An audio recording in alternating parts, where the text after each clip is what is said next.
Hello everyone, कैसे हो आप लोग। आप सभी का आज के वीडियो में बहुत बहुत स्वागत है। तो आज यहाँ पे आप देख रहे हो कि जो कोऑर्डिनेशन केमिस्ट्री है, ये कोऑर्डिनेशन केमिस्ट्री का लास्ट आपका लेक्चर होने वाला है, जिसके अंदर आज हम लोग रिकॉर्ड जो रिडॉक्स मैकेनिज्म है उसके बारे में हम लोग चर्चा करेंगे और उसके बारे में हम लोग बात करेंगे कि रिडॉक्स मैकेनिज्म होता क्या है। ओके। जिसके अंदर आपको दो पार्ट में रिडॉक्स मैकेनिज्म डिवाइड होता है। एक आपका इनर स्पेयर मैकेनिज्म और दूसरा होता है आपका आउटर स्पेयर मैकेनिज्म। ओके। तो ये दो जो कॉन्सेप्ट होते हैं रिडॉक्स मैकेनिज्म में हम लोग पढ़ते हैं। तो यहाँ पे दोनों मैकेनिज्म को यहाँ पे मैं एक बार लिख देता हूँ। सबसे पहला होता है आपका इनर स्पेयर मैकेनिज्म। ओके। अगर आप इसको फुल फॉर्म में लिखना चाहते हो तो इसको फुल फॉर्म में यहाँ पे मैं लिख देता हूँ, ठीक है। तो फुल फॉर्म में आप इसको इस तरीके से लिख सकते हो, इनर स्पेयर मैकेनिज्म। ओके। तो ये इसका क्या है, फुल फॉर्म है। और दूसरा जो मैकेनिज्म आप यहाँ पे स्टडी करने वाले हो रिडॉक्स में, वो है आपके पास आउटर स्पेयर मैकेनिज्म। ओके। दोनों मैकेनिज्म बहुत सिंपल होते हैं, ऐसा नहीं है कि दोनों हार्ड होते हैं, बहुत सिंपल सिंपल मैकेनिज्म है। बस अगर आप एक बार अच्छे से इसको देखोगे तो आप आसानी से ये सारे के सारे दोनों जो मैकेनिज्म है आप इसको समझ जाओगे और आसानी से आप इसके क्वेश्चन को भी सॉल्व कर सकते हो। ओके।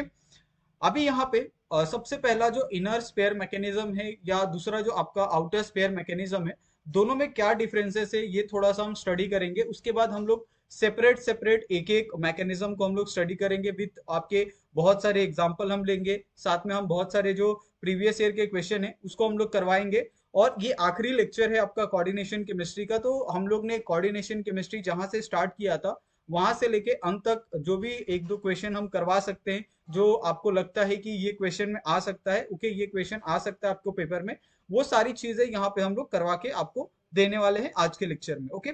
तो सबसे पहला यहाँ पे आप क्या करो, टॉपिक डालो। सबसे पहला जो टॉपिक होगा वो होगा आपका यहाँ पे इनर स्पेयर मैकेनिज्म का। Okay. Inner sphere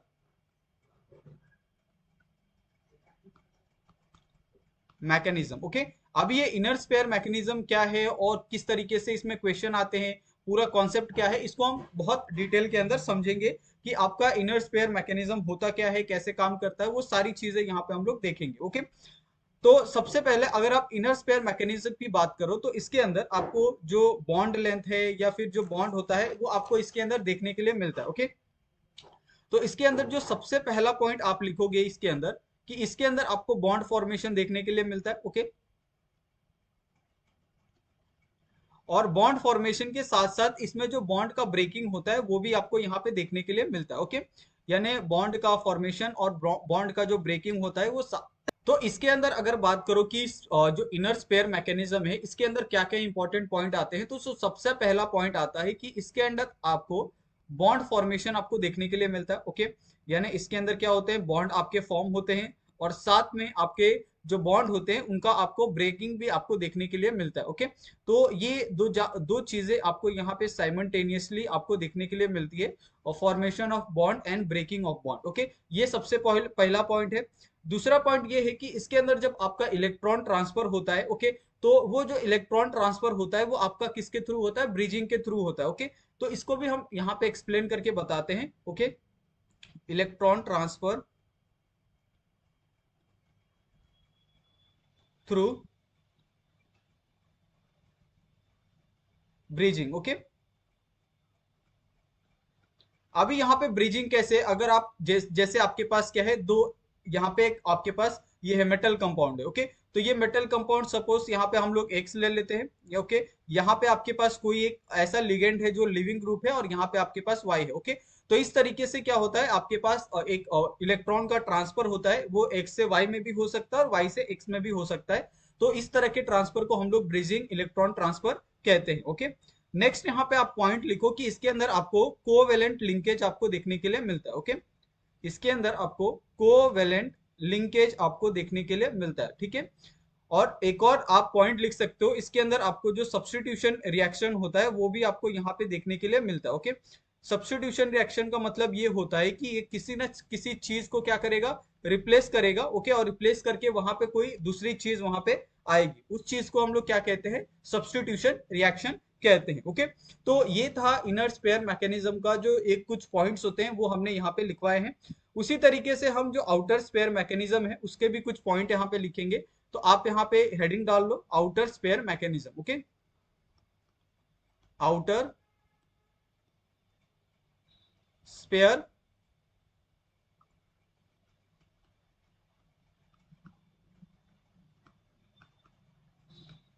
mechanism. Okay, अभी आउटर स्पेयर मैकेनिज्म क्या होता है, इसके अंदर क्या क्या इंपॉर्टेंट पॉइंट है जिसको आपको याद रखना है।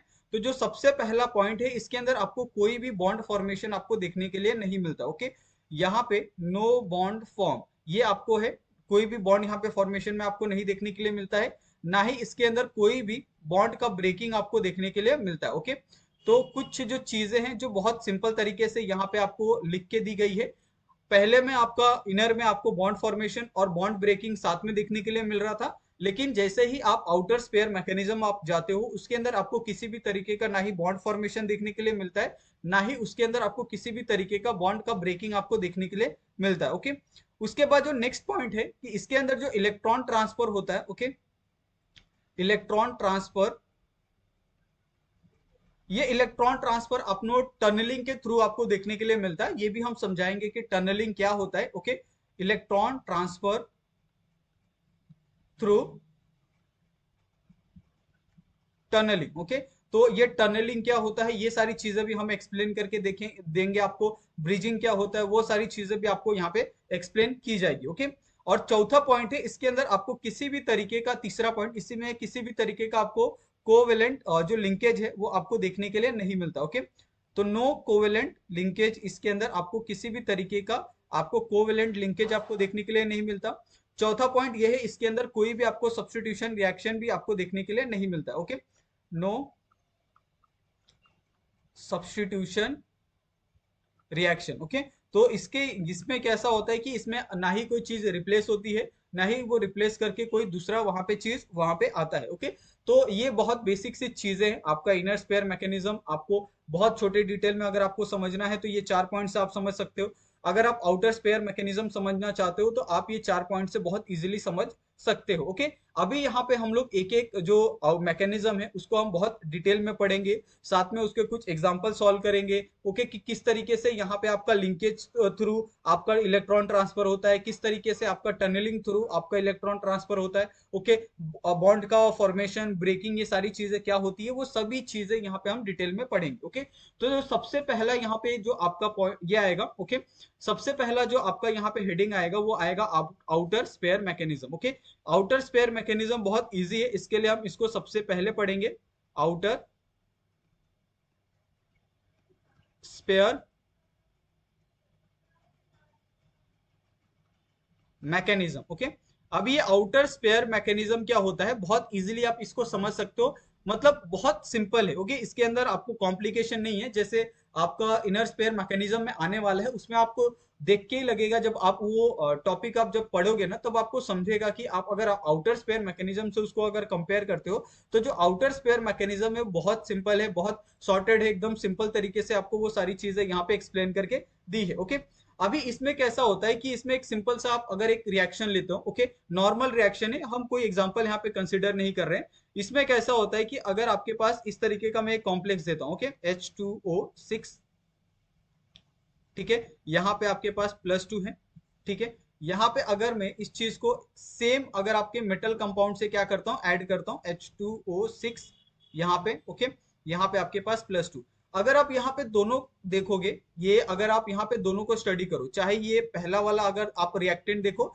या फिर अगर आप दूसरा वाला रिएक्टेंट देखो, दोनों के अंदर आपके मेटल कंपाउंड सेम है, लिगेंड आपका सेम है। ओके, तो ऐसे कंपाउंड आपको आउटर स्पेयर मैकेनिज्म में देखने के लिए मिलते हैं, जिसमें आपका कोई भी अगर सपोज किसी भी तरीके का आपको वहां पे ये डिफरेंशिएशन अगर नहीं दिखता है तो आप ये समझ जाओ कि इसके अंदर आपका बॉन्ड फॉर्मेशन नहीं होगा। ओके, तो इस कंडीशन में क्या होता है कि जो आपका Fe है, ओके, यहाँ पे आपको H2O6 से करेक्ट, यहाँ पे क्या होगा आपका 3+ होगा, इलेक्ट्रॉन का सिर्फ ट्रांसफर हो रहा है। ओके, और ये इलेक्ट्रॉन का ट्रांसफर कैसे होता है ये हम एक्सप्लेन करेंगे, ऐसा नहीं है कि नहीं करेंगे। ओके, और यहाँ पे जो फॉर्म होगा वो क्या होगा आपके पास Fe H2O6, यहाँ पे हो जाएगा आपके पास 2+। अभी यहाँ पे देखो आपके पास क्या था, यहाँ पे और 2+ था, और यहाँ पे आपके पास 2+ था, यहाँ पे क्या हो गया आपके पास 3+ हो गया, और ये आपके पास क्या हो गया 3+ और 2+ हो गया। ओके, अभी इसमें कैसा होता है कि सपोज यहाँ पे ये जो पहला वाला है, अगर आप इसको एज अ रिडक्टेंट अगर आप इसको मानते हो, इसको अगर हम एज अ रिडक्टेंट यहाँ पे लेते हैं,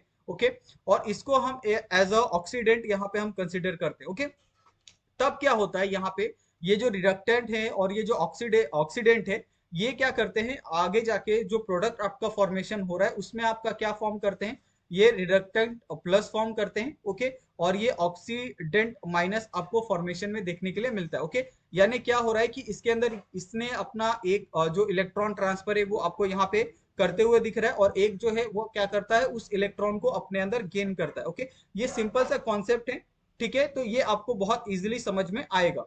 ये इसको हम लोग आर को किससे हम इंडिकेट करते हैं, इसको हम इंडिकेट करते हैं ओके, ओ सॉरी, इसको हम इंडिकेट करते हैं रिडक्टेंट से। ओके, तो इसको हम अच्छे से लिख देते हैं, ठीक है, इसको हम इंडिकेट करते हैं रिडक्टेंट से। ओके, यानी ये क्या करता है रिड्यूस करता है, और ये जो ओ है उसको हम लोग इंडिकेट करते हैं ऑक्सीडेंट से, ठीक है।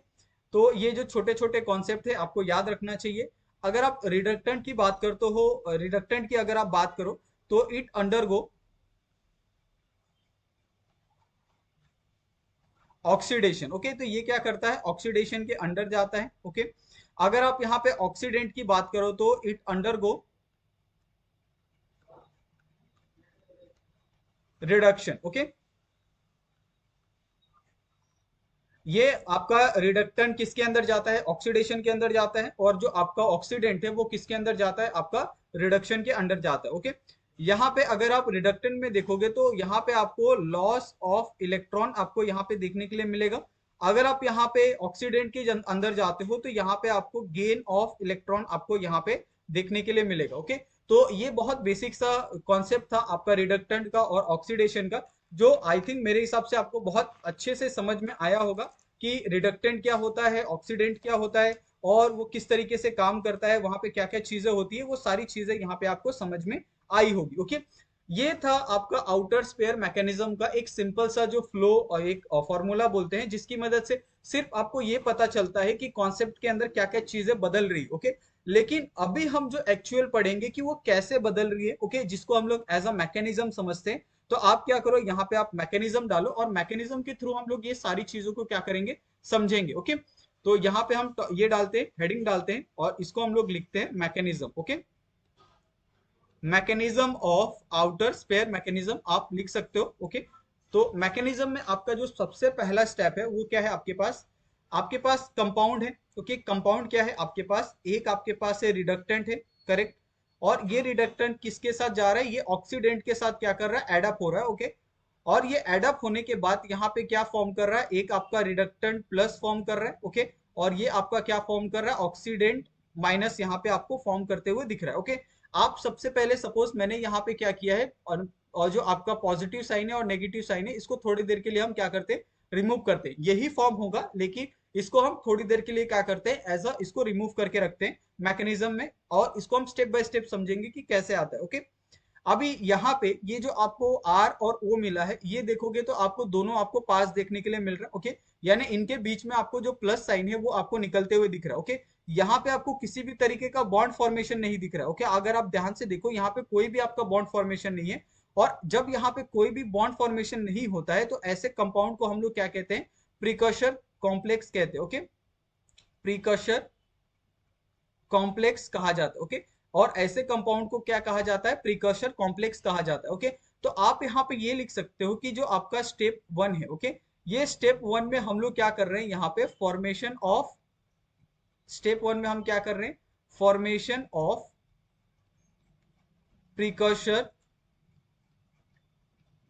कॉम्प्लेक्स। ओके, तो यहाँ पे हमने क्या किया है, प्रीकर्सर कॉम्प्लेक्स का यहाँ पे हमने फॉर्मेशन किया है, ये आपका पहला स्टेप यहाँ पे होने वाला है। ओके, अभी यहाँ पे जो दूसरा स्टेप आएगा वो दूसरा स्टेप क्या होने वाला है, ओके, ये जो स्टेप 2 होगा उसके अंदर हम लोग क्या करेंगे, यहाँ पे एक्साइटेशन करेंगे। ओके, और ये एक्साइटेशन हम किसका करेंगे, एक्साइटेशन ऑफ प्रिकॉशर कॉम्प्लेक्स का। ओके, तो सिंपली आप क्या करोगे, यहाँ पे जो प्रिकॉशर कॉम्प्लेक्स आपको दिया है उसका आप क्या करोगे, एक्साइटेशन कर दोगे। ओके, अगर आपने यहाँ पे एक्साइटेशन किया तो एक्साइटेशन के बाद क्या होगा, जो आपके पास कॉम्प्लेक्स है जैसे आपके पास कॉम्प्लेक्स क्या है, यहाँ पे आर है, ओके, यहाँ पे आपके पास ओ है। आफ्टर एक्साइटेशन ये क्या हो जाएंगे आपके पास आर, ठीक है, और यहाँ पे आपके पास ओ है, और ये हमने क्या किया, एक्साइटेशन का साइन यहाँ पे डाल दिया है, ओके करेक्ट। ये आपके पास दूसरा स्टेप है। अभी तीसरे स्टेप में क्या होगा, यहाँ पे आप देखोगे तो इलेक्ट्रॉन ट्रांसफर आपको देखने के लिए मिलेगा, ओके। तो तीसरा स्टेप यहाँ पे आप लिख सकते हो स्टेप 3। स्टेप 3 में क्या होने वाला है, यहाँ पे आपका इलेक्ट्रॉन ट्रांसफर होने वाला है, okay, transfer of electron, okay. अब ये ट्रांसफर ऑफ इलेक्ट्रॉन जब होगा तब क्या होगा, यहाँ पे ये आपके पास क्या है, एक सिंपल सा ये कंपाउंड है एक्टिवेटेड कॉम्प्लेक्स का, ये है आपके पास आर है, ओके। यहाँ पे आपके पास ऑक्सीजन है और ये आपके पास क्या है, एक्टिवेटेड कॉम्प्लेक्स है। जब इसके अंदर से क्या होता है, इलेक्ट्रॉन का ट्रांसफर होता है, तो इलेक्ट्रॉन के ट्रांसफर के समय पे क्या होता है, यहाँ पे आपके पास आर प्लस का फॉर्मेशन होता है और यहाँ पे आपके पास ओ माइनस का फॉर्मेशन होता है, ठीक है। और ये आपके पास एक्टिवेटेड कॉम्प्लेक्स का साइन ऐसे ही रहता है, ओके। तो यहां तक आपको आई थिंक मेरे हिसाब से समझ में आ गया होगा। जो तीसरा स्टेप है, पहला स्टेप में आपको क्या करना है, प्रिकॉसर कॉम्प्लेक्स फॉर्म करना है। दूसरे जो स्टेप है उसके अंदर आपको प्रिकॉसर कॉम्प्लेक्स को एक्साइटेड में डालना है। उसके बाद जब आपका एक्साइटेड हो जाता है देन उसके बाद आपको इलेक्ट्रॉन ट्रांसफर करना है, जो भी आपके पास एक्साइटेड प्रिकॉसर कॉम्प्लेक्स है उसका, ओके। उसके बाद आफ्टर इलेक्ट्रॉन ट्रांसफर जो आपको फोर्थ स्टेप यहाँ पे करना है, ओके, स्टेप नंबर 4। उस स्टेप नंबर 4 के अंदर आपको क्या करना है, जो कॉम्प्लेक्स है आपको उसको डी एक्साइटेशन आपको करना है, ओके। यानी जो एक्साइटेशन का साइन है आपको क्या करना है, सिंपली आपको रिमूव करना है। और जब आप एक्साइटेशन का साइन रिमूव करते हो तो ये आपके पास आर है, करेक्ट। यहाँ पे आपके पास क्या है, ऑक्सीजन, ये आपके पास प्लस है, ये आपके पास माइनस है, और यहाँ पे आपके पास एक्साइटेशन का साइन है, ओके। अभी यहाँ पे जब आपने एक्साइटेशन का साइन यहाँ पे रिमूव किया तो ये क्या हो जाएगा, आपके पास आर प्लस हो जाएगा और यहाँ पे क्या हो जाएगा, ओ माइनस हो जाएगा, ओके। ये हो गया।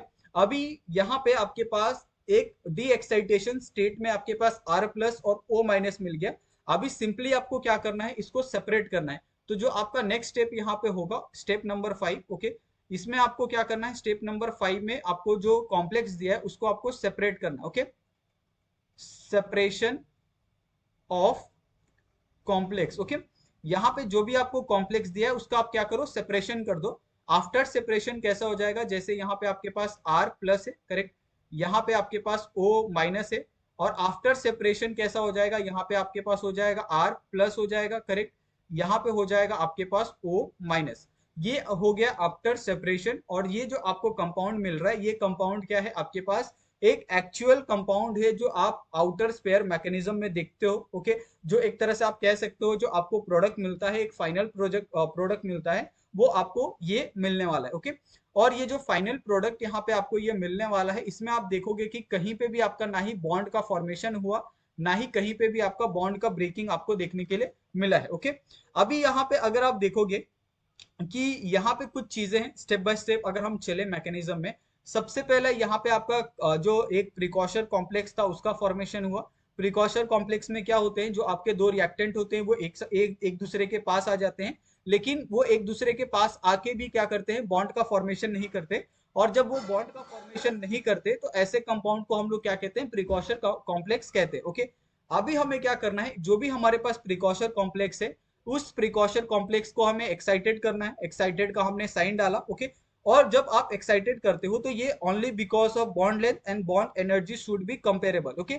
इसका एक ही रीजन होता है कि हम लोग जो बॉन्ड लेंथ होता है, ओके, या फिर जो बॉन्ड एनर्जी होती है उसको हम क्या करते हैं, कंपेरेबल करते हैं, ताकि वो कंपेरेबल होने के कारण आप आसानी से उसके साथ आगे स्टेप आगे बढ़ सकते हो। क्योंकि अगर आप इसके अंदर देखोगे तो सपोज कैसा होता है कि एक आप अगर आपका कंपाउंड बड़ा है और एक कंपाउंड छोटा है तो उसके अंदर आप एक बहुत इजीली क्या कर सकते हो, सेपरेशन या फिर रिएक्शन आप नहीं कर सकते, ओके। जब आप वही कंपाउंड को वही कॉम्प्लेक्स को जब आप एक्साइटेड कर देते हो तो दोनों कॉम्प्लेक्स का जो साइज होता है, एनर्जी होती है, वो क्या होता है, इक्वल हो जाता है, ओके। और इक्वल होने के कारण आप उन दोनों के बीच में कंपैरिजन कर सकते हो, उनके बीच में क्या डिफरेंशिएशन है, इलेक्ट्रॉन ट्रांसफर हुआ नहीं हुआ, तो क्या क्या चीजें बदलेगी, वो सारी चीजें ये आफ्टर एक्साइटेशन आप पॉसिबली कर सकते हो, ओके। तो यहाँ पे आपको रीजन लिखना बहुत ज्यादा इंपॉर्टेंट है कि आप एक्साइटेशन में क्यों डाल रहे हो कंपाउंड का। तो उसके पीछे यही रीजन होता है कि आप उसका बॉन्ड लेंथ और बॉन्ड एनर्जी को क्या कर सकते हो, सेम कर सकते हो, यानी कंपेरेबल कर सकते हो, ओके। तो ये कुछ चीजें हैं जो आपको ध्यान रखनी है। देन उसके बाद आपको क्या करना है, जो भी आपके पास एक्साइटेड कंपाउंड है, ओके, उसको आपको उसका इलेक्ट्रॉन ट्रांसफर करना है। आफ्टर इलेक्ट्रॉन ट्रांसफर वो क्या होगा, आपका प्लस और माइनस में सेपरेट हो जाएगा। ओके, फिर उसके बाद आपको डी एक्साइटेशन करना है। ठीक है, आपने डी एक्साइटेशन किया, उसके बाद डी एक्साइटेशन के बाद आपको प्लस और माइनस मिलेगा, उसके बाद आपको सेपरेशन करना है कॉम्प्लेक्स का, और उसके बाद जाके आपको एक फाइनल जो कंपाउंड है वो आपको यहाँ पे मिलेगा। फाइनल एक प्रोडक्ट होता है वो आपको यहाँ पे मिलेगा। ओके, और ये आपका पूरा का पूरा जो प्रोसीजर हो रहा है ये आउटर जो स्पेयर मैकेनिज्म है उसके अंदर हो रहा है, जिसके अंदर आपको ना ही किसी भी तरीके का बॉन्ड का ब्रेकिंग आपको देखने के लिए मिला है, ना ही किसी तरीके का आपको बॉन्ड का जो फॉर्मेशन है वो आपको यहाँ पे देखने के लिए मिला है। ओके, यहां तक हमने ये सारी चीजें बहुत डिटेल बाय स्टेप पढ़ी है। ओके, लेकिन ये सारी चीजें पढ़ते समय हम लोग एक चीज का हम ध्यान रखना बहुत ज्यादा इंपॉर्टेंट है कि इसके पीछे जो क्या क्या चीजें इस्तेमाल हुई है, क्या क्या फैक्टर यहाँ पे लगने वाले हैं। तो यहाँ पे अभी हम देखेंगे कि जो आपके पास आउटर स्पेयर मैकेनिज्म है उसके अंदर कौन कौन से ऐसे जो फैक्टर है वो अफेक्ट करते हैं ये पूरे मैकेनिज्म को। तो यहाँ पे आप टॉपिक डालो। ओके, फैक्टर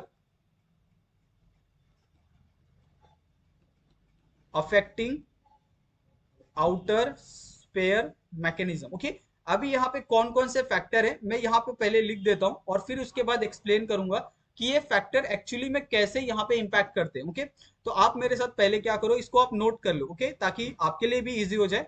तो इसमें आप सबसे पहले लिखो T2G, ये आपके पास नॉन बॉन्डिंग है। T2G से जब आप T2G नॉन बॉन्डिंग में जाते हो। ओके, दूसरा आपके पास है जब आप EG यहाँ पे स्टार से, ये आपके पास क्या है, सिग्मा स्टार, इससे आप जब EG स्टार में जाते हो। ओके, और ये EG स्टार क्या है, सिग्मा स्टार। ओके, दूसरा ये है। तीसरा है आपके पास जब आप T2G यानी नॉन बॉन्डिंग से आप क्या करते हो, यहाँ पे EG स्टार सिग्मा स्टार में जाते हो। ओके, चौथा है आपके पास जब आप T2G स्टार नौ यहाँ पे आपके पाई स्टार से जब आप यहाँ पे T2G स्टार पाई स्टार में जाते हो तब आपको यहाँ पे जो आउटर स्पेयर मैकेनिज्म है उसके अंदर आपको थोड़ा बहुत चेंजेस आपको देखने के लिए मिलता है। यहाँ पे ये सारे जो आपको फैक्टर है वो सारे के सारे जो अफेक्ट है वो आपको करते हैं आउटर स्पेयर मैकेनिज्म को। ओके, अभी इसमें कैसा होता है कि ये आपके पास जो T2G स्टार दिख रहा है ना, इसके अंदर आपको पाई एक्सेप्टर लिगेंड आपको देखने के लिए मिलता है। एक ये अलग चीज है जो आपको अलग से पढ़ाई जाएगी। ओके, और बाकी के ऊपर की जो चीजें हैं वो कॉमन है, यानी आपको अगर आप 10 क्वेश्चन देख रहे हो तो 10 में से आपको 9 क्वेश्चन आपको ऊपर के कॉन्सेप्ट से ही आएगी, ऊपर के फैक्टर से ही आएगी। ये वाला जो T2G स्टार है और T2G स्टार है ये बहुत कम पूछा जाता है, फिर भी ये हम एक्सप्लेन करेंगे कि किस तरीके से आता है, क्या चीजें होती है, वो सभी चीजें यहाँ पे आपको जानने के लिए मिलेगी। ओके, अभी यहाँ पे इसका आप एक बार रेट ऑर्डर भी लिख लो। ओके, इसका जो रेट ऑर्डर आएगा, ये रेट ऑर्डर किस तरीके से आएगा, ठीक है, रेट ऑर्डर का सीरीज आपका किस तरीके से आएगा। सबसे पहला आएगा आपका जो T2G स्टार है। ओके, T2G स्टार से जब आप T2G स्टार में जाते हो तब आपका ये सबसे पहला आएगा। उसके बाद आपका T2G से आप T2G में जाते हो, ये आपका सेकंड आएगा। उसके बाद आप जब EG स्टार से आप वापस EG स्टार में जाते हो, ओके, तब ये आएगा। नेक्स्ट यहाँ पे आपका है, ओके, एक सेकेंड, ये थोड़ा सा तीर बन गया। ओके, यहाँ पे क्या आ जाएगा आपके पास, जब आप T2G से आप EG स्टार में जाते हो। ओके, तो इस तरीके से क्या है आपके पास रेट ऑर्डर है। अगर आप चाहो इसको बॉन्डिंग नॉन बॉन्डिंग में लिखना तो आप इसको भी लिख सकते हो। यहाँ पे क्या आ जाएगा आपके पास, ये आ जाएगा पाई स्टार से आप जब पाई स्टार में जाते हो। ओके, ये आपका पहला। जब आप नॉन बॉन्डिंग से आप नॉन बॉन्डिंग में जाते हो। ओके, ये आपका दूसरा। जब आप सिग्मा स्टार से आप सिग्मा स्टार में जाते हो। ओके, जब आप यहाँ पे नॉन बॉन्डिंग से आप सिग्मा स्टार में जाते हो। ओके, तो ये कुछ ऑर्डर है जो आपको ध्यान में रखना है, और इसी के ऊपर आपका सारा का सारा जो क्वेश्चन है आउटर स्पेयर मैकेनिज्म का वो सॉल्व होने वाला है। तो आप एक एक करके क्वेश्चन को देखो और समझो कि किस तरीके से ये कॉन्सेप्ट अप्लाई करना है। हम ये क्वेश्चन को भी यहाँ पे एक्सप्लेन करेंगे, ऐसा नहीं है कि आपको नहीं किया जाएगा। हम क्वेश्चन को भी यहाँ पे बहुत अच्छे से प्रॉपर तरीके से एक्सप्लेन करेंगे कि किस तरीके से यहाँ पे आउटर स्पेयर मैकेनिज्म के आपके क्वेश्चन को सॉल्व करना है। ओके, तो यहाँ पे आप क्या करो, यहाँ पे आप क्वेश्चन लिखो। ओके, सबसे पहला क्वेश्चन यहाँ पे आपको मैं दे रहा हूँ। ये क्वेश्चन है जैसे आपके पास है Fe प्लस और यहाँ पे है आपके पास Fe+3, करेक्ट। यहाँ पे है आपके पास Cr+2 है और यहाँ पे आपके पास है Cr+3 है, करेक्ट। यहाँ पे आपके पास है CO+2 है ओके, और यहाँ पे है आपके पास CO+3 है। ये आपके पास एग्जाम्पल है, 3 यहाँ पे आपको ऑप्शन दिए हैं। अभी सबसे पहले अगर मैं यहाँ पे कंपेयर करने बोलूं कि इसका आप रेट ऑर्डर लिखो, तो आप कैसे लिखोगे? यूजिंग आउटर स्पेयर मैकेनिज्म का इस्तेमाल करके। ओके, तो सबसे पहले तो आपको ये करना है कि आप इसका कॉन्फ़िगरेशन निकाल लो। अगर आप Fe+2 को देखते हो, ओके, या आपके पास Fe+2 को देखोगे तो इसका कॉन्फ़िगरेशन क्या आएगा? D6 आएगा, करेक्ट। अगर आप D6 को यहाँ पे अगर आप देखोगे तो इस तरीके से आप क्या करो, फिल कर लो, ठीक है। D6, एक इलेक्ट्रॉन यहाँ पे, एक इलेक्ट्रॉन यहाँ पे, एक इलेक्ट्रॉन यहाँ पे, एक यहाँ पे और एक यहाँ पे, 5 हो गए। और ये आपका छठवां इलेक्ट्रॉन यहाँ पे आ गया, ठीक है, करेक्ट। इस तरीके से आपने क्या किया, 6 इलेक्ट्रॉन भर दिया। 6 इलेक्ट्रॉन भरने के बाद ये क्या हो जाएगा आपका, ये T2G हो जाएगा, ये आपका क्या हो जाएगा, Eg हो जाएगा, करेक्ट। अभी यहाँ पे अगर आप ये देखो तो इसके अंदर जो आपको ये देखने के लिए मिलेगा, यानी ये किस कहाँ से कहाँ जा रहा है, तो यहाँ पे आपके पास क्या है, एक इलेक्ट्रॉन क्या है यहाँ पे एक्स्ट्रा है, ओके। तो ये इलेक्ट्रॉन क्या करेगा, यहाँ पे जाएगा Eg के अंदर, ठीक है। तो आप इसमें ये लिख सकते हो कि यहाँ पे जो फैक्टर होगा वो T2G से कहाँ जाएगा, आपका Eg स्टार के अंदर जाएगा, ओके। हमेशा एक बात ध्यान रखना कि जो Eg होगा वो एंटी बॉन्डिंग में ही रहेगा हमेशा के लिए, इसके अंदर कोई चेंजेस नहीं होगा, ओके। T2G एक टाइम आपका चेंज हो सकता है, आपका T2G और T2G स्टार अलग अलग है, आपका वो चेंजेस हो सकता है, लेकिन यहाँ पे आपका जो Eg स्टार है उसके अंदर कोई भी चेंजेस नहीं होगा, ओके। एक आपका T2G बॉन्डिंग में भी है और एक आपका एंटी बॉन्डिंग में भी है, लेकिन जो आपका Eg है वो हमेशा किस में रहेगा, आपका एंटी बॉन्डिंग में ही रहने वाला है, ओके। अभी यहाँ पे आप Fe+3 का अगर आप देखो यहाँ पे, तो Fe+3 का अगर आप यहाँ पे कॉन्फ़िगरेशन देखो तो ये क्या आएगा, D5 आएगा, ओके। यहाँ पे अगर आप इसका इलेक्ट्रॉन को अगर आप फिल करो तो किस तरीके से आएगा, एक इलेक्ट्रॉन यहाँ पे, एक यहाँ पे, दो, तीन, चौथा और यहाँ पे पांचवा, ओके। अगर आप यहाँ पे अगर आप ध्यान से देखो, ठीक है, तो यहाँ पे कैसा होगा, यहाँ पे भी आपको जो T2G है, ओके, ये T2G से किस में जाएगा आपका, यहाँ पे ये किस में जाएगा आपका, T2G में यहाँ पे आपको जाते हुए दिखेगा, ओके। तो इसको एक बार हम देख लेते हैं। तो ये क्या होगा आपका, ये T2G से आपको T2G में यहाँ पे आपको ट्रांसफर दिख रहे हैं, ओके। तो ये आप यहाँ पे ये लिख सकते हो, यहाँ पे जो फैक्टर होगा वो फैक्टर कौन सा होगा, यहाँ पे T2G से T2G में आपको यहाँ पे एक तरह से फैक्टर यहाँ पे आउटर स्पिन मैकेनिज्म में देखने के लिए मिल रहा है, ओके। ये हो गया आपका Fe+2 का और Fe+3 का, ओके। उसी तरीके से अगर आप यहाँ पे Cr+2 का और Cr+3 का यहाँ पे देखो, तो Cr+2 का अगर आप यहाँ पे कॉन्फ़िगरेशन देखते हो तो ये क्या आता है आपका, D4 आता है, ओके। और Cr+3 का देखते हो तो ये क्या आता है आपके पास, D3 आता है, ओके, करेक्ट। अभी यहाँ पे आप क्या करो, सिंपली अगर आप D4 को यहाँ पे देखो, ठीक है, तो D4 का आपका किस तरीके से आएगा, एक यहाँ पे, एक यहाँ पे, एक, दो, तीन। आप यहाँ पे अगर आप इलेक्ट्रॉन को फिल करो, एक, दो, तीन और यहाँ पे आपके पास चार, ओके। उसके बाद D3 में आप इलेक्ट्रॉन को फिल करो तो किस तरीके से आएगा, यहाँ पे एक, यहाँ पे एक और यहाँ पे आपके पास एक इलेक्ट्रॉन, इस तरीके से, ओके। तो आपके पास एक इलेक्ट्रॉन क्या है यहाँ पे Eg में एक्स्ट्रा है, Eg स्टार में, ओके। तो ये एक इलेक्ट्रॉन क्या होगा, यहाँ पे आप ट्रांसफर कर सकते हो किसके अंदर, आप Eg जो आपके पास Cr+3 है उसके अंदर, ओके।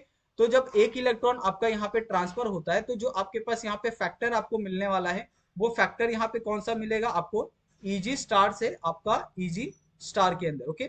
तो ये आपका एक दूसरा फैक्टर यहाँ पे हो गया। इसका हम रेट ऑर्डर भी हम निकालेंगे कि किस तरीके से आपको रेट ऑर्डर इसका लिखना है, ओके। उसके बाद यहाँ पे CO+2 का और CO+3 का अगर आप यहाँ पे देखोगे तो CO+2 है, उसका जो ऑक्सी यहाँ पे अगर आप ये देखो कॉन्फ़िगरेशन देखो तो ये क्या आता है आपका D7 आता है और ये किस में आता है आपका हाई स्पिन में आता है, ओके।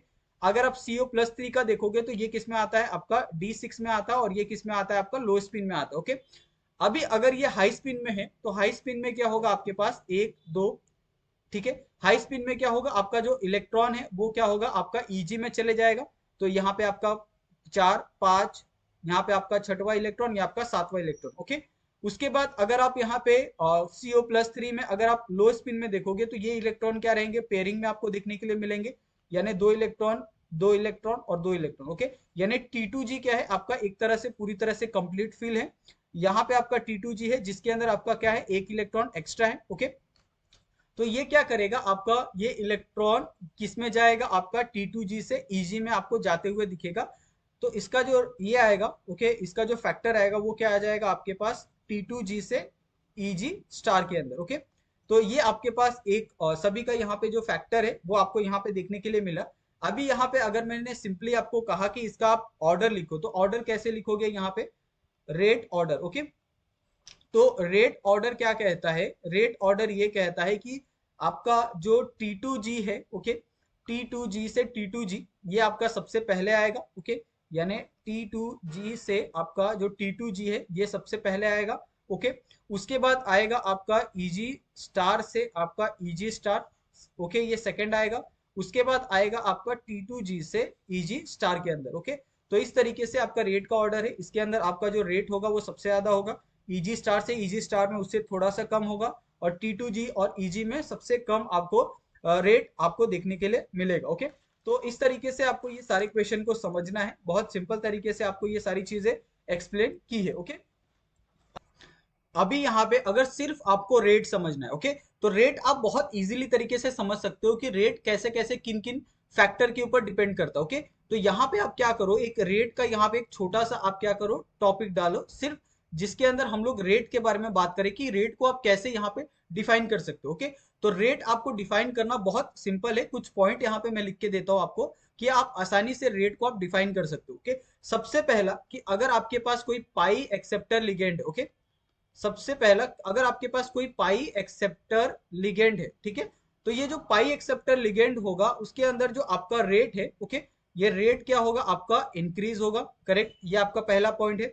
दूसरा पॉइंट आप ये लिखो, सपोज कोई आपके पास मेटल है, ओके, अगर ये मेटल आपका 5D में है, ओके, तो ये सबसे ज्यादा आपको रेट देगा। अगर ये मेटल आपका 4D में है तो ये थोड़ा सा कम देगा। अगर आपका ये 3D में है तो सबसे कम आपको ये रेट प्रोवाइड करेगा। ओके, उसके बाद एक लास्ट पॉइंट, सपोज अगर आपका कोई कंपाउंड अगर T2G स्टार से अगर आपका ये T2G स्टार में जाता है, ओके, तो ये आपको सबसे ज्यादा रेट प्रोवाइड करेगा। ओके, उसके बाद ये T2G से आपका T2 में जाता है तो ये आपका थोड़ा सा कम यहाँ पे रेट प्रोवाइड करेगा। ओके, उसके बाद उसके बाद अगर ये आपका EG स्टार से ये आपका EG स्टार में जाता है तो ये थोड़ा सा और आपको रेट कम देगा। जब ये लास्ट आपका T2G से जब ये EG स्टार में जाता है तो सबसे लीस्ट आपको रेट कहाँ पे मिलेगा, जब आप T2G से EG में क्या कर रहे हो, इलेक्ट्रॉन का ट्रांसफर आप जब करते हो तो वहां पे जो रेट आपको मिलता है वो सबसे कम आपको मिलता है। ओके, तो ये आपको कुछ यहाँ पे जो इंपॉर्टेंट पॉइंट्स है वो हमने यहाँ पे दिए हैं। सिर्फ अगर आप ये याद रखते हो कि आपका कहाँ कहाँ पे रेट ज्यादा होगा और कहाँ कहाँ पे रेट कम होगा, तो आप आसानी से ये सारी चीजों को आप समझ सकते हो। ओके, उसके बाद यहाँ पे एक क्वेश्चन ले लो, आप रेट के ऊपर एक क्वेश्चन यहाँ पे मैं देता हूँ, ठीक है, तो ये क्वेश्चन आप यहाँ पे लिखो ताकि आप थोड़ा जैसे जैसे क्वेश्चन करोगे ना आपको ये पूरा का जो कॉन्सेप्ट है ना वो अच्छे से समझते जाएगा। ओके, यहाँ पे आपको क्या करना है, यहाँ पे आपको रेट ऑर्डर आपको फाइंड करना है। ओके, यहाँ पे आप क्वेश्चन लिखो। सबसे पहला यहाँ पे जो क्वेश्चन आएगा वो आएगा आपके पास Fe, यहाँ पे आपके पास फिनाइल ग्रुप है, ओके, 3 2 प्लस, ओके, इसके साथ है आपके पास Fe, यहाँ पे है आपके पास बाइफिनाइल, ओके, यहाँ पे आपके पास है 3 है, ये आपके पास +3 है। ओके, ये हो गया। दूसरा है आपके पास यहाँ पे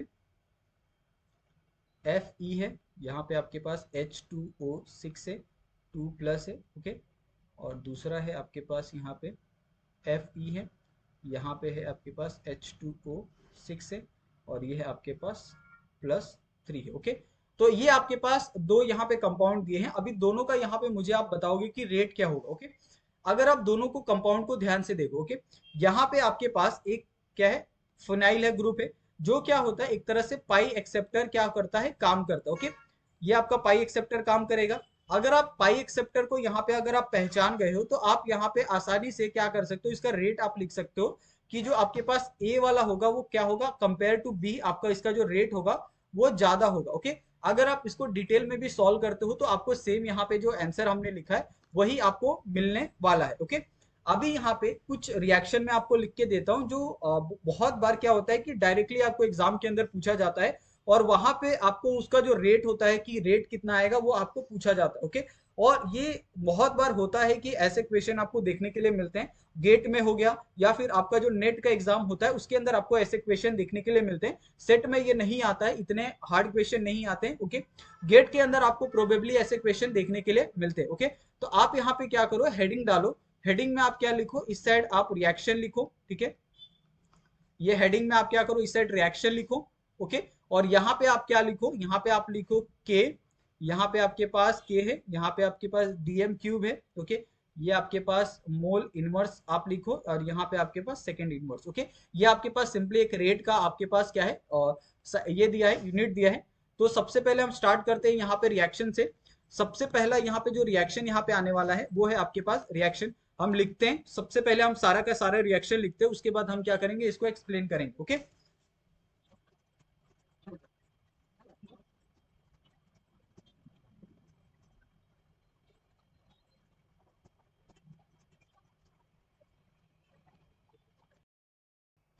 तो यहाँ पे आप देख सकते हैं कि हमने यहाँ पे कुछ रिएक्शन लिखे हैं, करेक्ट।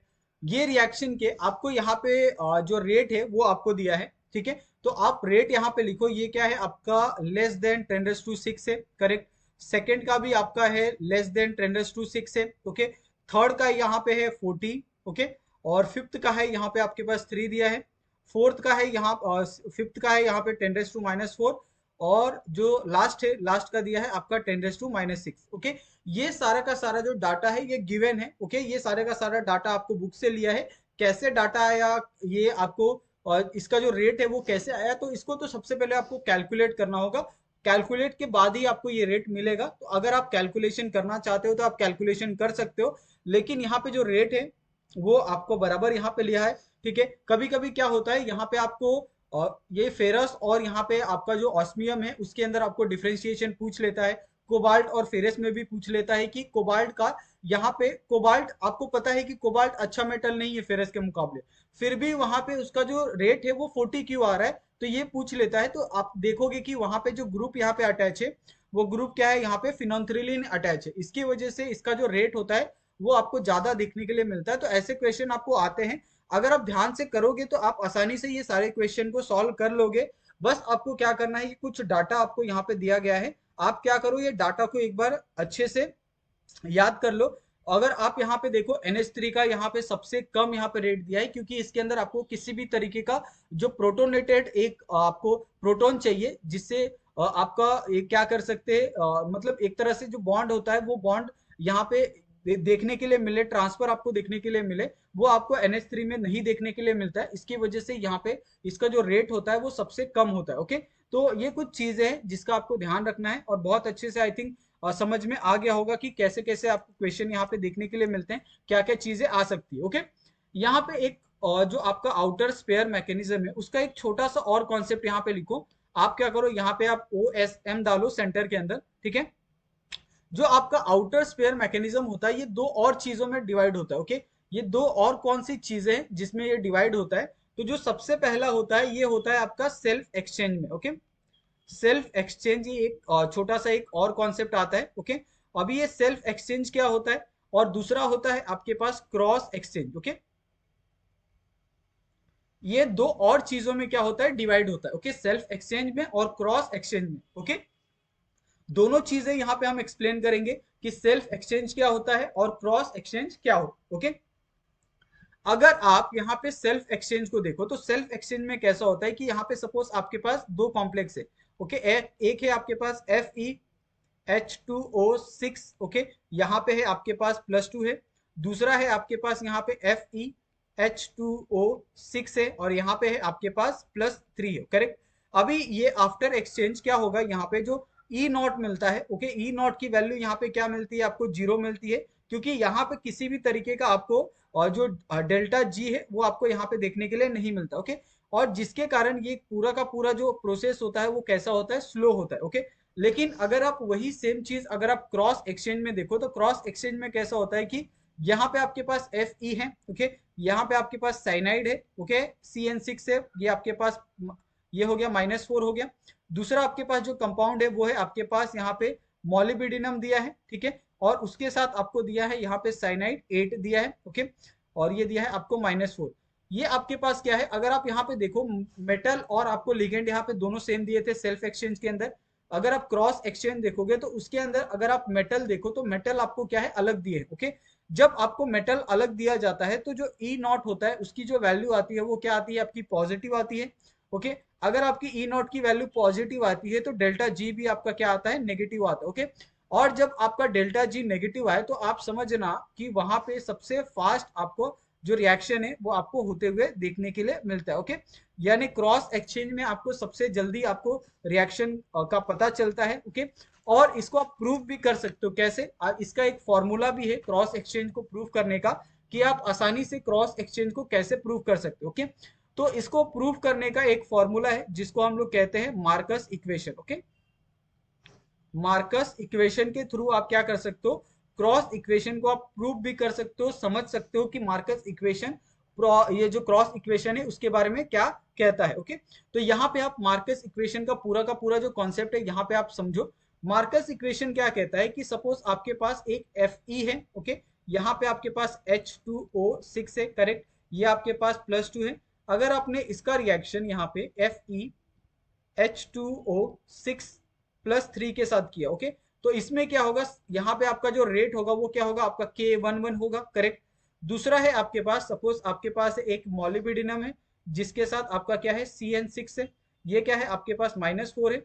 उसके साथ आपका रिएक्शन हो रहा है सेम मॉलिब्डेनम के साथ जो है आपका CN6 है, यहाँ पे भी आपका क्या मिलेगा, -3 मिलेगा। ओके, और इसका जो रेट है वो क्या है आपके पास K22 है, करेक्ट। तीसरा जो आपके पास है जहां पे हम क्रॉस लेने वाले हैं, ये क्रॉस कैसा होगा कि Fe होगा, यहाँ पे आपके पास H2O6 है, करेक्ट, जो आपका क्या होगा, +2 होगा। और दूसरा इसके साथ हम क्या लेंगे, यहाँ पे हम लेंगे मॉलिब्डेनम जिसके साथ क्या है आपके पास CN6 है। ओके, और यहाँ पे आ जाएगा आपके पास -4। तो ये जो आपका रेट होगा इसका, वो रेट क्या होगा आपके पास 1 2 होगा। ओके, और ये जो आपका रेट है, ये रेट आप कैसे फाइंड करोगे, ये रेट आप फाइंड करते हो मार्कस इक्वेशन के थ्रू। ओके, और मार्कस इक्वेशन का जो फॉर्मूला है वो क्या है, यहाँ पे आप लिखो, यहाँ पे आप Marcus equation. Okay, Marcus equation का फॉर्मूला ये कहता है, यहाँ पे लिखता हूं मैं। ओके, यहाँ पे आप Marcus equation of K12। Okay, ये आप कैसे फाइंड कर सकते हो, ये आप फाइंड कर सकते हो under root. Okay, under root में आपको लेना है K11, okay, multiply by K22 का। ओके, उसके बाद multiply by K equation. Okay, और यहाँ पे multiply by F। Okay, F की वैल्यू आपको गिवन होगी, या फिर अगर आपको F की वैल्यू गिवन नहीं है तो आप F की वैल्यू क्या कंसीडर कर सकते हो, 1 कंसीडर कर सकते हो। ओके, तो ये आपको कुछ चीजें यहाँ पे दी है मार्कस इक्वेशन में, और ये सारी चीजें आप यहाँ पे देख सकते हो। और इसी तरीके से क्या करना है आपको, मार्कस इक्वेशन के थ्रू आपको जो भी क्रॉस यहाँ पे आपको दिया होगा, ओके, वो आपको क्रॉस इक्वेशन का आपको इसी तरीके से आपको निकालना है इन OSM। ओके, तो ये आपको चीजें आपको समझ में आ गई होगी कि कैसे कैसे आपको कॉन्सेप्ट यहाँ पे आते हैं OSM में। ठीक है, अभी यहाँ पे OSM के कुछ क्वेश्चन भी यहाँ पे हम देख लेते हैं कि आपको कैसे कैसे क्वेश्चन आपको पूछे जाते हैं। ओके, आउटर स्पेयर मैकेनिज्म के अंदर। तो यहाँ पे आप क्या डालो, क्वेश्चन डालो, और यहाँ पे सबसे पहले हम क्वेश्चन लिखते हैं, देन उसके बाद इसका आंसर क्या आएगा वो हम यहाँ पे डिस्कस करेंगे। ओके, तो क्वेश्चन यहाँ पे है कि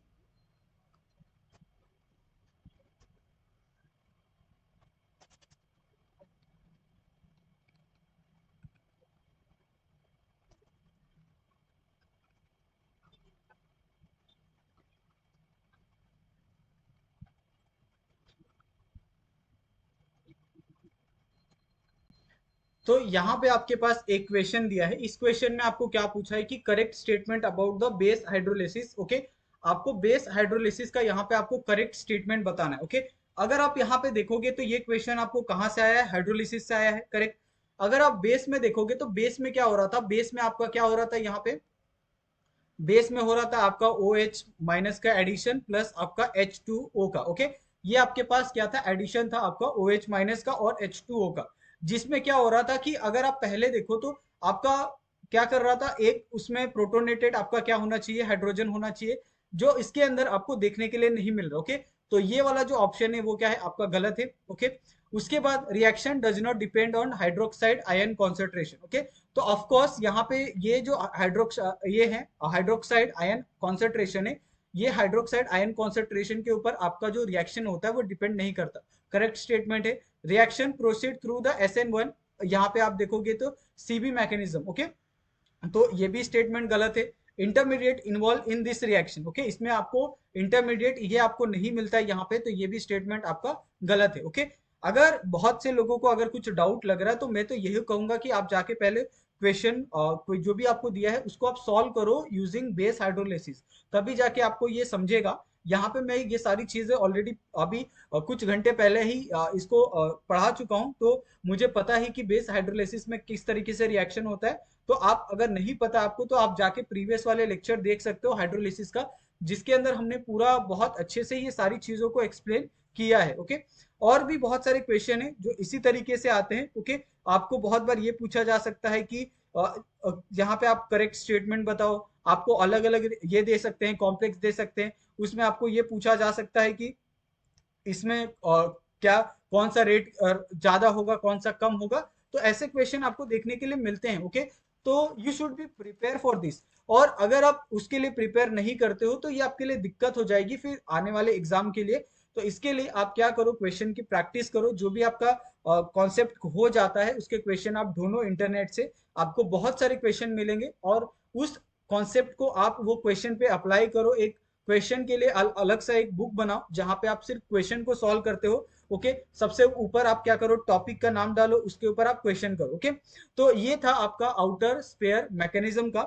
अभी जो नेक्स्ट यहाँ पे जो टॉपिक हम स्टार्ट करने वाले हैं वो है आपका इनर स्पेयर मैकेनिज्म का। ओके, तो यहाँ पे आप क्या करो, यहाँ पे आप छोटा सा टॉपिक डालो। ओके, ये टॉपिक होगा आपका इनर स्पेयर मैकेनिज्म का। ओके, यहाँ पे हम क्या डालते हैं, यहाँ पे टॉपिक डालते हैं आपका इनर स्पेयर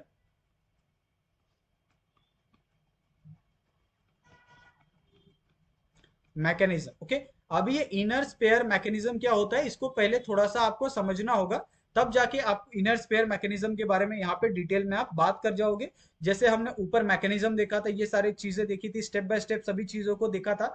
लेकिन उससे पहले हमने आउटर स्पेयर मैकेनिज्म के बारे में कुछ पॉइंट देखा था।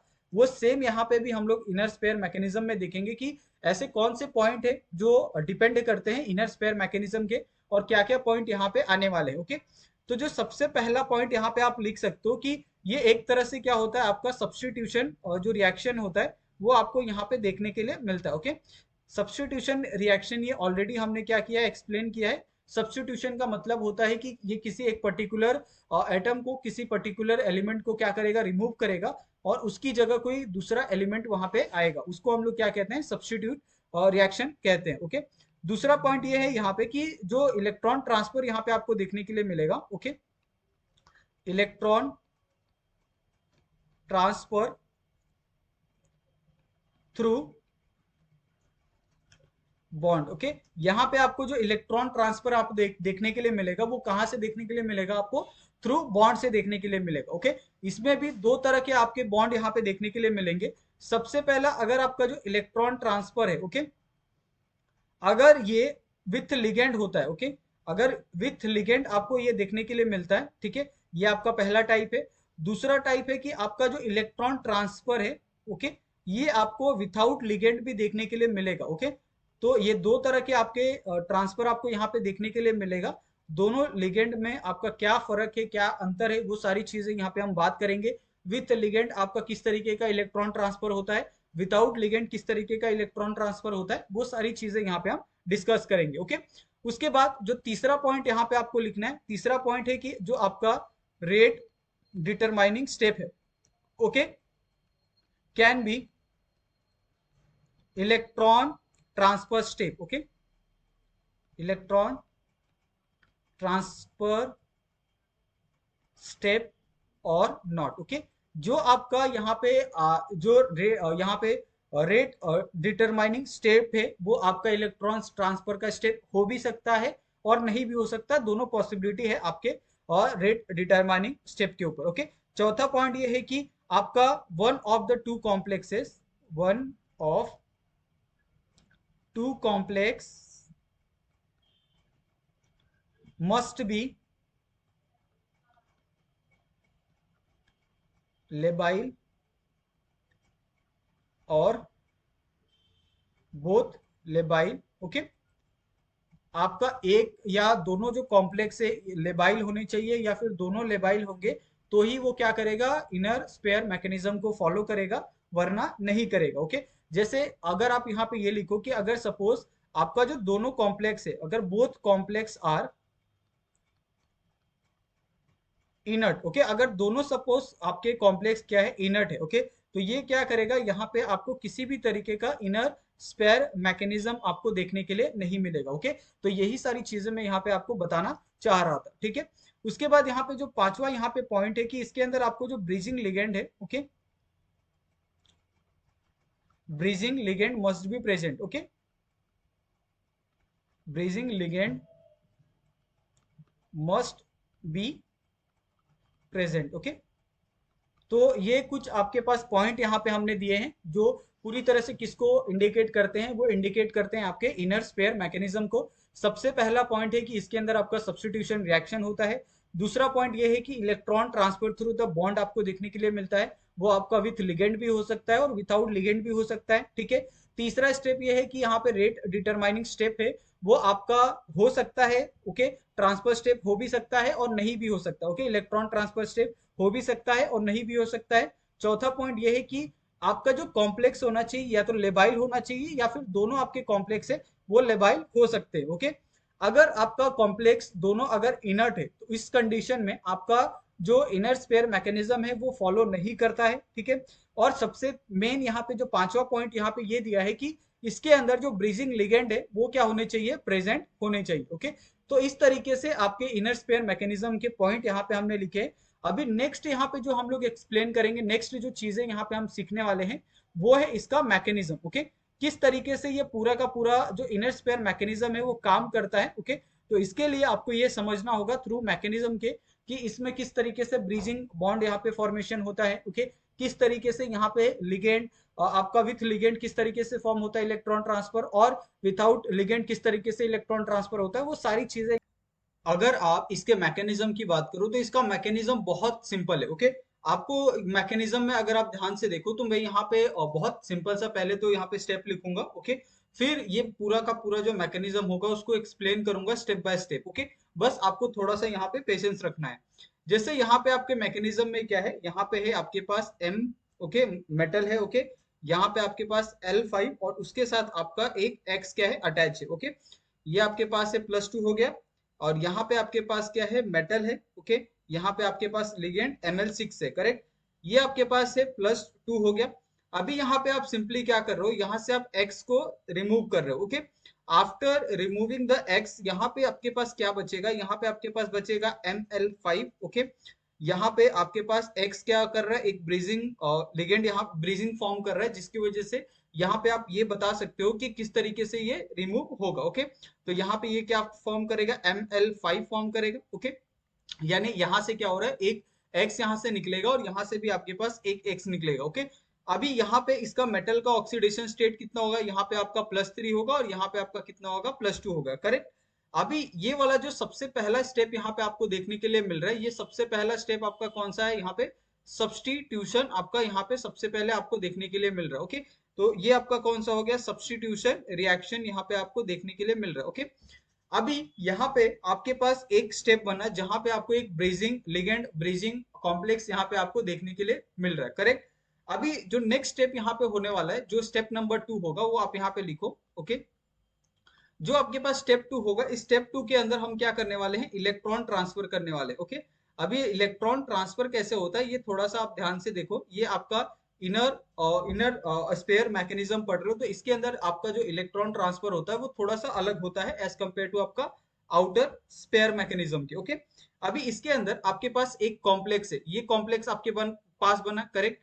अभी ये कॉम्प्लेक्स क्या है, आपके पास Ml5 है, ओके। यहाँ पे आपके पास +3 है, ठीक है। यहाँ पे आपके पास ब्रीजिंग में क्या है, x है, ओके। यहाँ पे भी आपके पास क्या है, Ml5 है। अभी यहाँ पे कैसा होगा कि यहाँ पे आपके पास +2 है, यहाँ पे आपके पास +3 है। तो ये क्या करेगा, इस तरीके से अपना एक इलेक्ट्रॉन इसको देगा, +3 को देगा, करेक्ट। जब ये एक इलेक्ट्रॉन +3 को देगा तो यहाँ पे आपके पास जो कंपाउंड फॉर्म होगा वो क्या होगा, आपके पास Ml5, करेक्ट। यहाँ पे आपके पास x आ गया। यहाँ पे आपके पास क्या फॉर्म होगा, यहाँ पे फॉर्म होगा आपके पास Ml5। यहाँ पे आपके पास +3 था तो यहाँ पे +2 हो जाएगा, ओके। यहाँ पे आपके पास +2 था, यहाँ पे क्या हो जाएगा, आपके पास +3 हो जाएगा, ओके। ये आपका बहुत सेकंड स्टेप था जिसके अंदर आपने क्या किया है, यहाँ पे इलेक्ट्रॉन ट्रांसफर किया, ओके। अभी यहाँ पे इलेक्ट्रॉन ट्रांसफर अगर आप देखोगे इनर स्पेयर मैकेनिज्म के अंदर तो दो तरीकों से होता है। एक, अगर आपका लिगेंड है उसके साथ कैसे आपका इलेक्ट्रॉन ट्रांसफर होगा और दूसरा आपका विदाउट लिगेंड ट्रांसफर। ओके, तो दोनों तरीकों से यहाँ पे हम सॉल्व करेंगे। सबसे पहला जो यहाँ पे तरीका है, ओके, विथ लिगेंड, यहाँ पे इलेक्ट्रॉन ट्रांसफर कैसे होगा वो हम यहाँ पे सीखेंगे। ओके, और दूसरा है आपका विथाउट लिगेंड। दोनों तरीकों से आपका क्या क्या कंपाउंड यहाँ पे आपको मिलेगा, तो वो थोड़ा सा बहुत इंटरेस्टिंग आपके लिए हो जाता है। ओके, अभी यहाँ पे देखो, विथ लिगेंड अगर आपने क्या किया, इलेक्ट्रॉन ट्रांसफर किया, तो इसमें आपका जो कंपाउंड मिलेगा, ओके, वो कंपाउंड क्या मिलेगा, यहाँ पे आपके पास है Ml5 है, करेक्ट। यहाँ पे आपके पास क्या मिल रहा है, +2 मिल रहा है। ओके, अभी यहाँ पे क्या हो रहा है कि यहाँ पे जब आप ट्रांसफर कर रहे हो, यहाँ पे आप विथ लिगेंड और विदाउट लिगेंड, तब यहाँ से क्या होता है कि जो आपका एक ये X होता है, वो X क्या करता है, इस तरीके से रिमूव होके यहाँ पे आपका ऐड हो जाता है Ml5+3 के अंदर। ओके, जब ये Ml5+3 के अंदर ऐड हो जाता है, तो यहाँ पे आपके पास एक Ml5+2 आपके पास एक कंपाउंड मिलता है, दूसरा मिलता है आपके पास Ml5X मिलता है, जहां पे आपका +2 ये आपके पास ये है। ओके, अभी इसके अंदर आप सिंपली क्या करोगे, यहाँ पे आप करोगे H2O का एडिशन। ओके, अभी अगर आपने H2O का एडिशन यहाँ पे किया है, तो H2O क्या करेगा, सिंपली यहाँ पे रिप्लेस करेगा लिगेंड को, तो यहाँ पे क्या आ जाएगा आपके पास H2O आ जाएगा, यहाँ पे आ जाएगा 6। ओके, ये हो जाएगा आपके पास +2 हो जाएगा, करेक्ट। यहाँ पे आ जाएगा प्लस, यहाँ पे आ जाएगा आपके पास Ml5X। ओके, इस तरीके से आपके पास एक फाइनल कंपाउंड बनेगा विथ लिगेंड। अभी यहाँ पे विथाउट लिगेंड में आपके पास क्या फाइनल एक कंपाउंड बनेगा, तो विथाउट लिगेंड में यहाँ पे आपके पास कोई लिगेंड नहीं है, करेक्ट। तो बिना लिगेंड के यहाँ पे आपके पास Ml5 है, ठीक है, यहाँ पे आपके पास X है। अभी यहाँ पे अगर कोई लिगेंड यहाँ पे नहीं है, तो यहाँ पे आपको जो कंपाउंड मिलेगा वो Ml5 ही मिलने वाला है। ओके, अभी यहाँ पे अगर आपने H2O ऐड करवाया, ओके, यहाँ पे अगर आपने हाइड्रोलिसिस करवाया, तो इसके अंदर क्या होगा आपके पास, यहाँ पे बनेगा Ml5X बनेगा, ठीक है। यहाँ पे आपके पास बनेगा Ml5, ओके, यहाँ पे आपके पास H2O का क्या होगा, एडिशन होगा, इस तरीके से ये आपके पास +3 आ जाएगा। ओके, यहाँ पे आपके पास कोई ये नहीं है, लिगेंड नहीं है, तो यहाँ पे आपके पास +1 आएगा। तो इस तरीके से आपने देखा कि अगर आपके पास लिगेंड है या नहीं है, दोनों तरीकों से आपका किस तरीके इलेक्ट्रॉन ट्रांसफर होगा, और उसके बाद किस तरीके से आपका एक प्रोडक्ट का फॉर्मेशन यहाँ पे आपको देखने के लिए मिलेगा। ओके, अभी इसी को लेके मैं कुछ यहाँ पे जो इंपॉर्टेंट कुछ चीजें हैं, नोट है, एक बार मैं लिख के दे देता हूँ, ताकि अगर आप कभी भी इसका रिवीजन करो, तो आप इन चीजों को अगर आप ध्यान रखोगे, तो आपका जो रिवीजन है वो बहुत प्रॉपर तरीके से आपका हो जाएगा। ओके, सबसे पहला पॉइंट ये लिखो कि आप जब भी इलेक्ट्रॉन ट्रांसफर करते हो, okay, electron transfer with ligand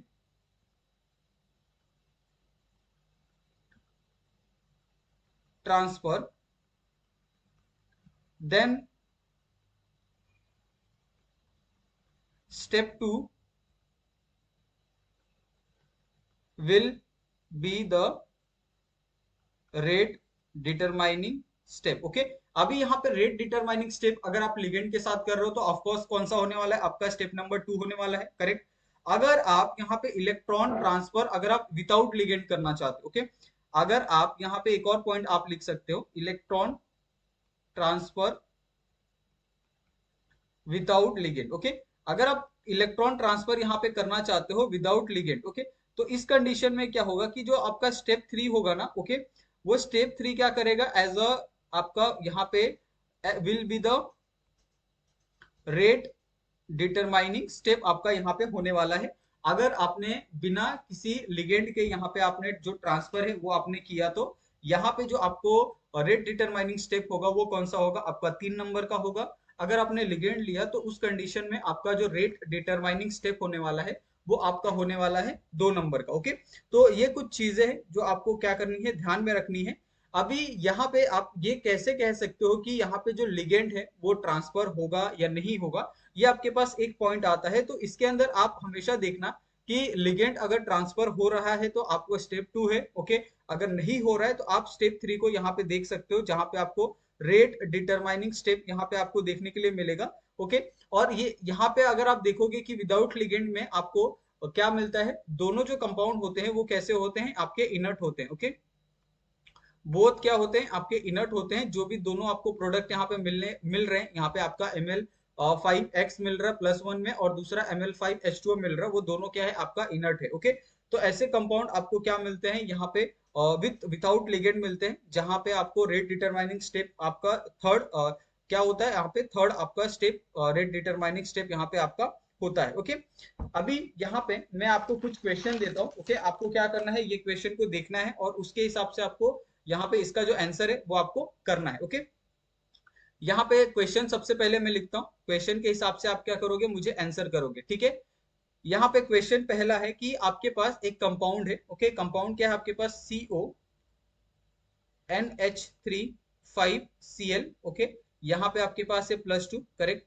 यहाँ पे आपके पास है पॉजिटिव चार्ज, यहाँ पे आपके पास क्रोमियम है और यहाँ पे आपके पास H2O मॉलिक्यूल है। ओके, यहाँ पे आपके पास C है, ये आपके पास +2 चार्ज हो गया। ओके, अभी अगर आप इसका रिएक्शन करवाते हो, इसका रिएक्शन करवाने के बाद आपके पास एक कंपाउंड यहाँ पे मिलता है। ओके, ये कंपाउंड आपको बताना है, तो यहाँ पे जो कंपाउंड है वो कौन सा कंपाउंड मिलेगा, ये आपको यहाँ पे क्या करना है, बताना है। ओके, ये आपको लिखना है। ओके, तो ये आप कैसे डिसाइड करोगे, तो ये आप कैसे डिसाइड करोगे, यहाँ पे अगर आप देखोगे तो यहाँ पे क्या है, CONH3 5Cl है। ओके, यहाँ पे आपके पास क्या है, CrH2O6 है, करेक्ट।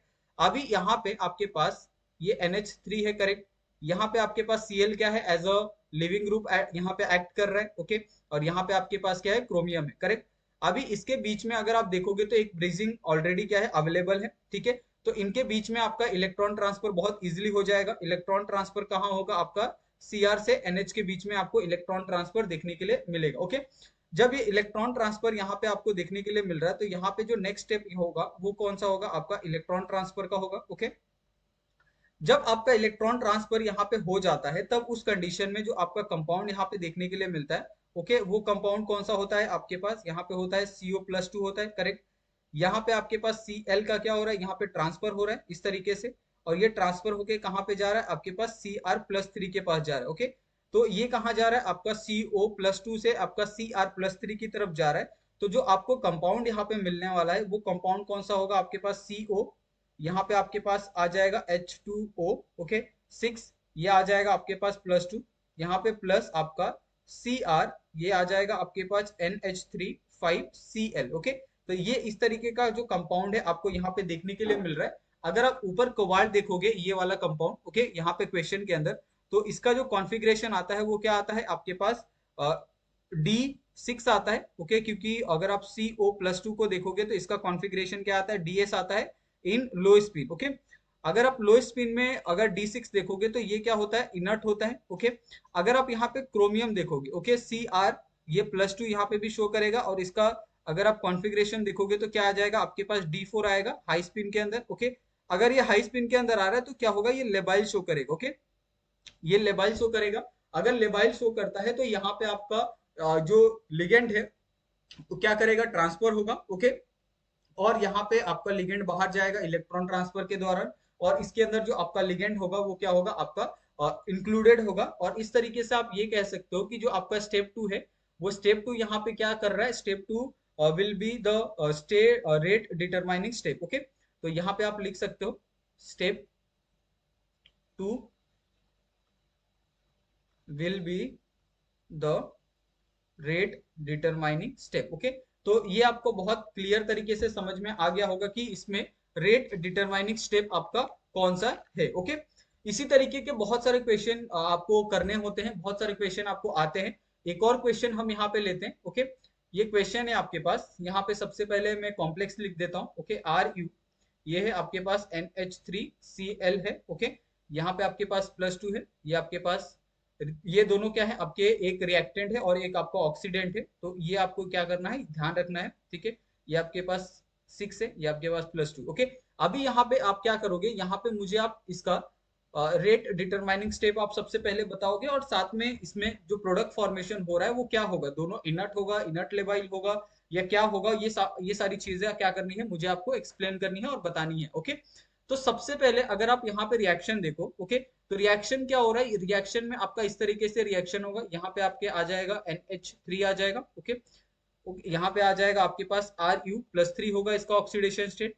इसमें आपका जो क्लोरीन है वो एज अ लिविंग ग्रुप क्या कर रहा है, यहाँ पे परफॉर्म कर रहा है। यहाँ पे आ जाएगा Cr+2, यहाँ पे आ जाएगा आपके पास H2O। ओके, इस तरीके से आपके पास एक कंपाउंड यहाँ पे फॉर्म हो गया। अगर आप यहाँ पे सेकेंड स्टेप में जाते हो, ओके, तो सेकेंड स्टेप में और क्या होता है, आपका यहाँ पे इलेक्ट्रॉन ट्रांसफर होता है। अभी यहाँ पे इलेक्ट्रॉन ट्रांसफर जब होगा तो क्या होगा, यहाँ पे आपके पास जो कंपाउंड बनेगा वो क्या बनेगा, आपके पास Ru+2 है। ओके, इलेक्ट्रॉन ट्रांसफर में ये आपके पास Cl है, यहाँ पे आपके पास क्या है, Cr+3। ओके, अभी यहाँ से क्या होगा, जब इलेक्ट्रॉन ट्रांसफर होगा तो ये जो आपके पास क्लोरीन है वो क्या होगा, एज अ लिविंग ग्रुप यहाँ से बॉन्ड ब्रेक करेगा। ओके, और बॉन्ड ब्रेक करके वो कहाँ जाएगा, आपके पास Ru से बॉन्ड क्या करेगा, ब्रेक कर देगा। ओके, और यहाँ पे अगर आप देखोगे तो दोनों अगर कंपाउंड ऑब्जर्व करो, यहाँ पे Ru+2 और Cr+3। ओके, ये आपका D6 में होता है, करेक्ट। और अगर आप Cr+3 देखो तो ये किस में होता है, आपका D3 में होता है। ओके, D6 में ये क्या दिखाता है, इनर्ट दिखाता है। ओके, और D3 में आपका जो Cr+3 है वो भी क्या शो करता है, आपको इनर्टनेस शो करता है। ओके, जब आपके पास दोनों इनर्ट है तो वहां पे जो आपका लिगेंड ट्रांसफर होगा वो कैसे होगा, विदाउट लिगेंड होगा। ओके, तो यहाँ पे जो नेक्स्ट स्टेप आएगा, यहाँ पे आपका, यहाँ पे विदाउट लिगेंड ट्रांसफर आपको देखने के लिए मिलेगा। ओके, यानी यहाँ पे आप सिंपली क्या कर सकते हो, लिगेंड का ट्रांसफर यहाँ पे आप नहीं कर सकते। Okay, without ligand transfer. Okay, जब बिना लिगेंड ट्रांसफर होता है तो आपको जो फाइनल कंपाउंड मिलने वाला होता है वो क्या मिलेगा, यहाँ पे आपके पास Ru है। ओके, यहाँ पे आपके पास है NH3 5Cl, correct.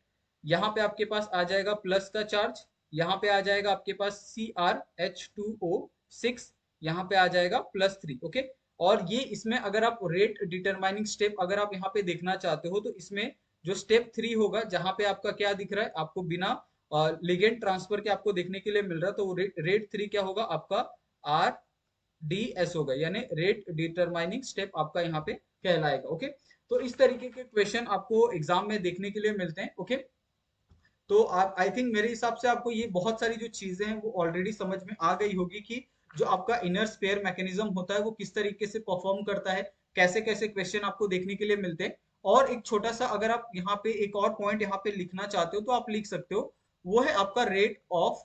Okay, rate of जो आपके पास इनर स्पेयर मैकेनिज्म है उसका आप रेट कैसे निकालोगे। ओके, ये भी कभी कभी इंपॉर्टेंट हो जाता है क्योंकि इसके ऊपर भी कभी कभी क्वेश्चन पूछ लेता है कि रेट आप कैसे डिसाइड करोगे इनर स्पेयर मैकेनिज्म में। आपने आउटर स्पेयर मैकेनिज्म का तो पढ़ा लेकिन इनर का आपने नहीं देखा। ओके, तो इसके ऊपर जो साइज होता है ना, okay, size of bond length. Okay, size of जो बॉन्ड लेंथ होता है ना वो अगर इंक्रीज कर रहा है सपोज, ओके, तो इसमें कैसा होता है कि जो आपका रेट है ना, ओके, रेट ऑफ जो आपके पास इनर स्पेयर मैकेनिज्म है वो भी क्या करता है, आपका इंक्रीज करता है। यानी एक तरह से आप ये कह सकते हो कि जो एक तरह से जो आपका बॉन्ड लेंथ का जो साइज है वो क्या है, डायरेक्टली प्रोपोर्शनल है आपका रेट ऑफ यहाँ पे आपके पास इनर स्पेयर मैकेनिज्म के। ओके, तो ये एक छोटा सा यहाँ पे कंपैरिजन है जो आपको समझ में आ गया होगा।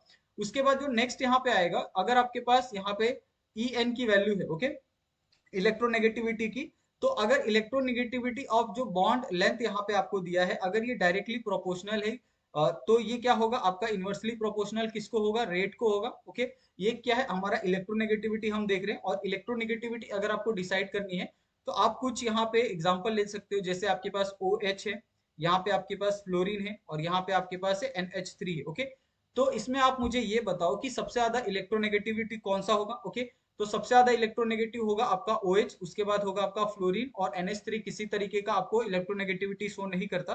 तो ये आपका क्या होगा, ऑर्डर होगा। ओके, अगर रेट की बात करें तो सबसे ज्यादा जो रेट होगा वो NH3 का होगा, उसके बाद फ्लोरीन का होगा, उसके बाद आपका OH का आपका रेट देखने के लिए मिलेगा। ओके, नेक्स्ट यहाँ पे अगर आपके पास कॉन्जुगेशन है, ओके, अगर सपोज आपके पास कॉन्जुगेशन ऑफ बॉन्ड लेंथ है, ओके, अगर ये बॉन्ड लेंथ अगर आपका इंक्रीज कर रहा है कॉन्जुगेशन में, ओके, तो आपका जो रेट होगा, ओके, वो रेट भी क्या करेगा, आपका इंक्रीज करेगा इन कॉन्जुगेशन। तो ये कुछ चीजें हैं, कुछ छोटी छोटी बातें हैं जिसका आपको क्या करना है, ध्यान रखना है। और इसके ऊपर भी बहुत सारे क्वेश्चन आते हैं, ऐसा नहीं है कि आपको ये सारे के ऊपर, ये सारे पॉइंट्स के ऊपर आपको क्वेश्चन देखने के लिए नहीं मिलते। ओके, अभी यहाँ पे जो यहाँ पे ये आपका आखिरी लेक्चर है कोऑर्डिनेशन केमिस्ट्री का।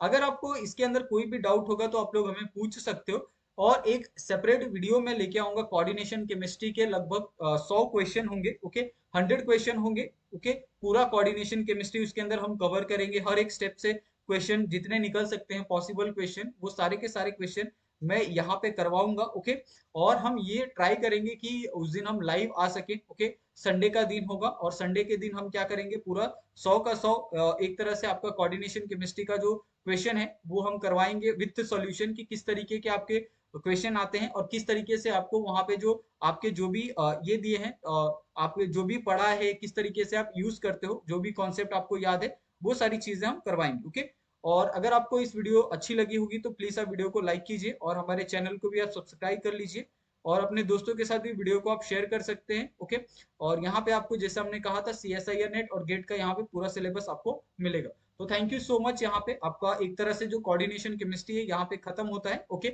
ये आपका लास्ट टॉपिक था रिडॉक्स मैकेनिज्म का। ओके, अभी हम मिलेंगे, नेक्स्ट आपका बायो इनऑर्गेनिक का होगा, लेकिन हम ये ट्राई करेंगे कि इसके बाद अगर लेक्चर ले तो फिजिकल का भी हम कवर करें। फिजिकल में थोड़ा सा ये हम पीछे चल रहे हैं, तो उस हिसाब से हम फिजिकल के लेक्चर्स कल से हम अपलोड करेंगे। ओके, और फिजिकल के हम ट्राई करेंगे एक एक दिन में 3 3 4 4 लेक्चर आपके पॉसिबली हो जाए। ओके, ताकि आपको बहुत अच्छे से जल्दी जल्दी से सारा का सारा जो सिलेबस है वो ऑन टाइम आपको मिलते रहे। ओके, तो थैंक यू सो मच आप सभी का, मिलते हैं हम लोग नेक्स्ट